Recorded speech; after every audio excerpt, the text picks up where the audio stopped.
And when you know you deserve better, you just don't want that. And so it's been like 10 months since my breakup, and some of the emotions that I've been going through is like, I'll be doing real good for weeks, right? On my shit. Self-care, self-love, running my bag up, motivational videos every day, living good, right? Then I have those days where I'm lonely and I'm in my feelings and I'm thinking about how I fucked up my relationship. I'm thinking about how I'm the reason why I'm single, because I chose to go through, let me move my phone because it's getting hot. I chose to go through my ex's phone. And so having those kind of emotions, sometimes it do make you feel like, damn, I'm the problem. Like, I'm causing my own problems. But when I really wake up and I snap out of that delusional ass shit, I realize how he lost me. Like, literally. You have to think about it. Like, some of y'all might not get to witness. Some of y'all might not see the shit that your ex is going through after y'all. But trust me, if you're single right now and you got a story on how somebody did you wrong, trust me, they're going through it. They are going through it. And unfortunately, only some of us get front row seats to that circus. But let me tell y'all about my experience. So, the guy that I just broke up with, his mom, you know, I guess felt the need to still stay in contact with me because me and his mom had a relationship before me and him. So, a few weeks ago, I went to visit his mom, and she gave me all the tea of shit that has been going on with him and this new girl. And just from based on what she told me, it's like, my ex went from dealing with a woman, a grown-ass woman, own crib, own car, own bag. You went from dealing with a grown-ass woman with those three things to a young girl that just got out of high school, no car, no crib. She got a job where you got a job at. But again, I mean, a job is just over broke. We all know that, right? So we know plenty of people with a job, but they have no life establishment at all. So literally the only thing that this girl got is a job and a big butt. So I think that's what she got more than me. She got a big butt, and she probably nicer to him, right? But I'm just going to talk about the things that I know. That's obvious. And I know it's some people out there like, oh, none of that matters. You're right. Some of that doesn't matter. Like, who the fuck wants to be with somebody that's just a bad person but keep them stable? But that's the thing. I wasn't a bad person. I just wasn't a pushover. You know what I'm saying? I just wasn't a woman that I wasn't a pygmy chick. I wasn't like, I'm not the type of girl. Like, if I cry, 9 times out of 10, my nigga is only seeing me cry because I want him to have some type of sympathy for whatever it is. But I'm not crying because you hurt my feelings. Like, you got two women out here. You got women that'll go in a room and cry all day. Then you got women that'll just be like, nigga, fuck you, I'm going outside. You know what I'm saying? And I was that girl, like, I'm going outside. I'm not that girl that's finna go in a room and cry. So maybe that's what it is. You know what I'm saying? She's a little more softer than I am. And so sometimes I have those moments where I think about it, but you have to know you. And I know that the things that I need to work on for me is not just because some men didn't like it. It will help me be a better person if I straighten up some of these things about me that I'm thinking might have been the reason my man cheated on me. And that's what you got to do. Like, if you're feeling like that, but you can never feel like, oh, I need to go back to them, or I need to do this and I need to do that. Don't chase nobody. Don't go back to them. Don't think that you were the problem. You have to know, were you stable? Did you show them love? Were you loyal? Did you literally bring your half or whatever to the relationship? If the answer is yes, then don't trip over motherfucking spilled milk. Like, that shit is gone. Wipe it up, pour another glass. Like, stop crying over that shit. And these are things that I have to remind myself of, because it's only been almost a year.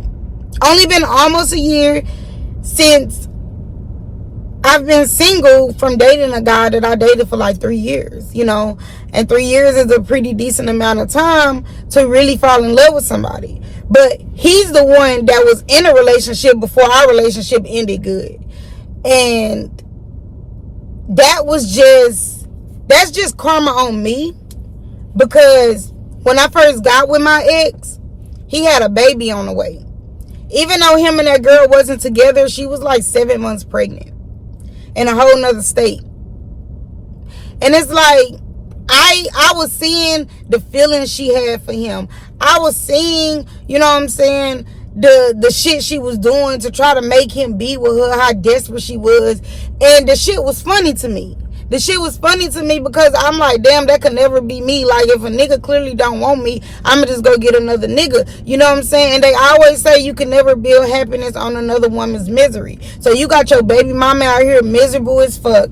Even though whatever y'all went through had nothing to do with me. It's just, me being a girl's girl, I just knew better. Like, I should have but I guess I was just trying to give him the love that he never had, the love that he always wanted. But at the end of the day, boy, you have a whole child that's not even here yet that you need to be, focused on. And on top of that, when she went in labor, she lives in Louisiana. Well, she lived in Louisiana and we lived in Texas. And so from the time that she went in labor to the time it probably would have took us to drive out there, like, let's just say if I had to drive, we could have made it. Or around the time where he knew she was probably going to go in labor, he could have got a bus ticket. Long story short, y'all, he one of those niggas that missed his child's birth. Plenty of niggas do. Okay, plenty of niggas do, and that shit is tacky. To miss your child's birth and to not know your children's birth date is tacky as fuck.